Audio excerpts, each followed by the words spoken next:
Alright everybody, so we're going to prepare the belt loops right now. So you're going to take a strip of fabric like that. I really went ahead and ironed it. You want to take a strip that's about 4 centimeters wide. I made mine a little bit wider, so I'm rocking at 6 centimeters. But you can make yourself a 4 centimeter wide strip. What you want to do, you want to, like we did with the waistband, we ironed in the middle so that we can get the crease. And then we're going to fold over one, and then we're going to fold the other one. But the other one that's overlapping, that one needs to be overlocked. So you're going to overlock one side of your belt loop, and which means that overlocking edge is going to be facing you, yeah, so that we can have all the rough edge on the inside.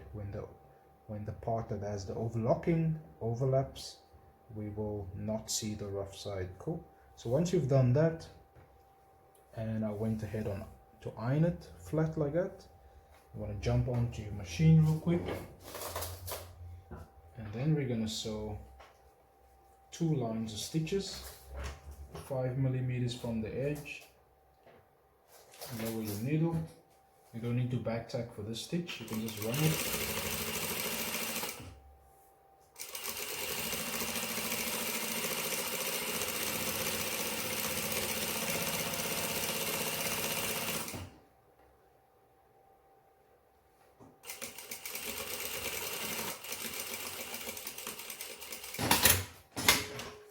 That's one line, and it can be about, you know, like 50 centimeters long, or maybe shorter.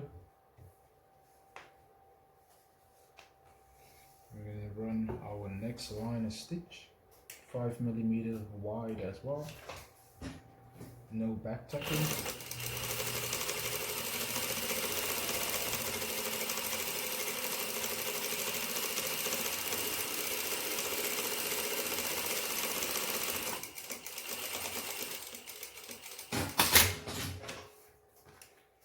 There we go, there's our 2 lines of stitches. And then I went ahead and cut another piece, but this piece I actually measured on my pants and how long I want the waist, the belt loops to be. Let me just get the pants and I'll show you guys.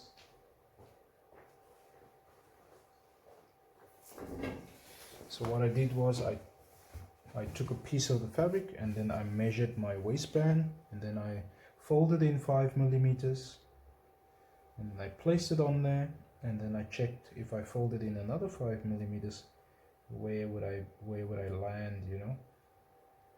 So that's more or less where I want my waist belt loops to be, yeah. So you guys can also measure and see how long. Some of you guys might want longer waist belt loops. That's entirely as per your preference, and of course based on your design.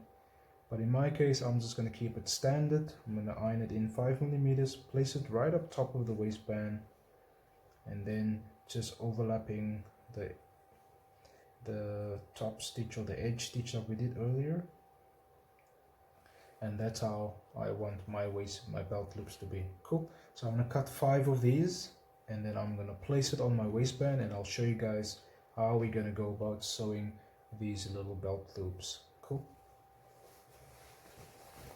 So then I take this one, and this is the marker, and then I'll place it onto my prepared belt loop.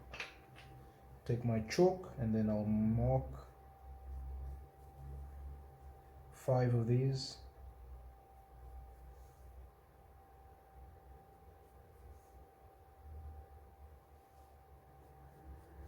One, 2, 3, 4, 5. The back one is going to be a little bit longer, the back belt loop. There we go. Then I grab my scissor.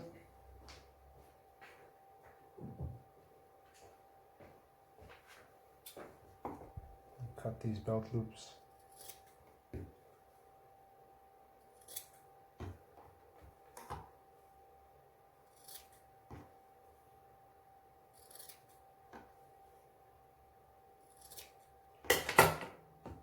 There we go.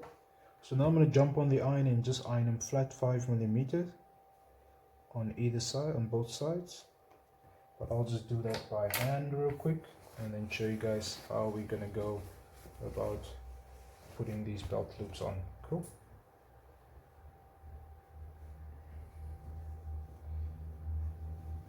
So now you want to check the distance, sort of, you know, I usually just measure the distance here and get the middle point, which is more or less there. If I just eyeball it, yeah. So that's going to be where my first belt loop is going to be. So I'm going to iron this in 5mm, or finger press it real quick. Finger press that one real quick. And then I'm going to place it right up top of the waistband, like right on the edge of the waistband. You can jab a pin in there if you want to keep the belt loop down. So that's going to be the first one, yeah. So let's just sew that real quick. Let's see. Oh, I see we are over the time. So that's going to be in the next video real quick.